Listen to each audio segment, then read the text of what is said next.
Πληροφοριακά, σε μεταγενέστερη δήλωση, για το ηχητικό κανόνι υπερχαμηλής συχνότητας, ο Γ.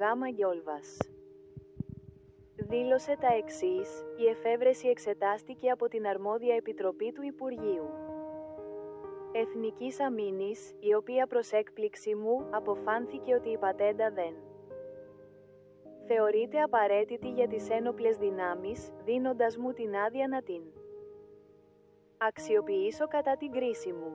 Μετά από καιρό και από πολλές αποτυχημένες προσπάθειες να μη φύγει η πατέντα στο εξωτερικό, αναγκάστηκα να την παραχωρήσω σε έναν επιστήμονα μιας ευρωπαϊκής χώρας.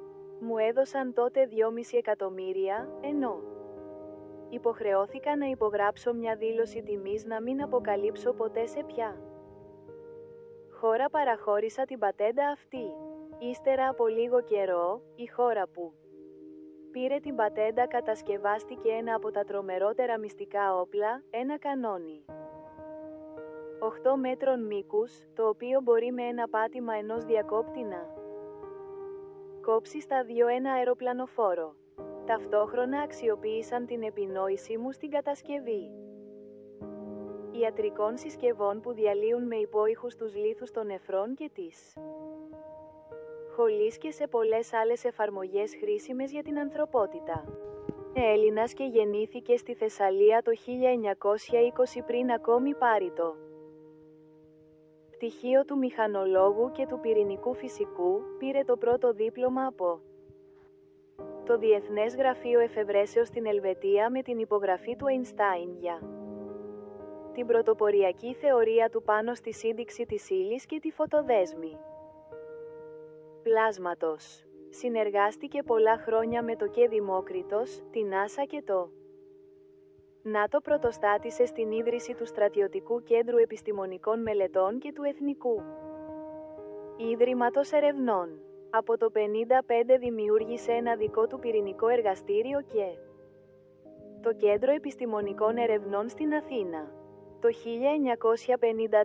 κίνησε τάνκς και αυτοκίνητα χωρίς καύσιμα, ενώ το 1958 πραγματοποίησε τηλεκατευθυνόμενη πτήση εκπαιδευτικού αεροσκάφους από την Λευσίνα στη Ρόδο. Έχει επινοήσει 90 περίπου εφευρέσεις, ανάμεσα στις οποίες το σύστημα μιας αντιπυρηνικής ομπρέλας, ένα τρομακτικής ισχύως ηχητικό κανόνι, το Γιόλβα System, το καλύτερο παγκοσμίως σύστημα ασφαλείας στις διαβάσεις τρένων, το αντιαεροπορικό Artemis K.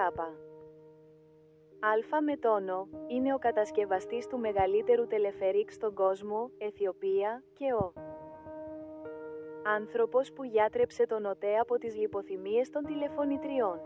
Έχει αποκωδικοποιήσει άγνωστα κείμενα του Αριστοτέλη, ενώ υπήρξε μέλος της Πριτανίας της μυστικής όργανωσης ανάμεσα στους καλύτερους φίλους του ΟΑΡ, ο Νάσης, οι Μποδοσάκηδες, ο Ιώτα Πασάς, ο πρώην βασιλιάς Κωνσταντίνος και τόσοι άλλοι.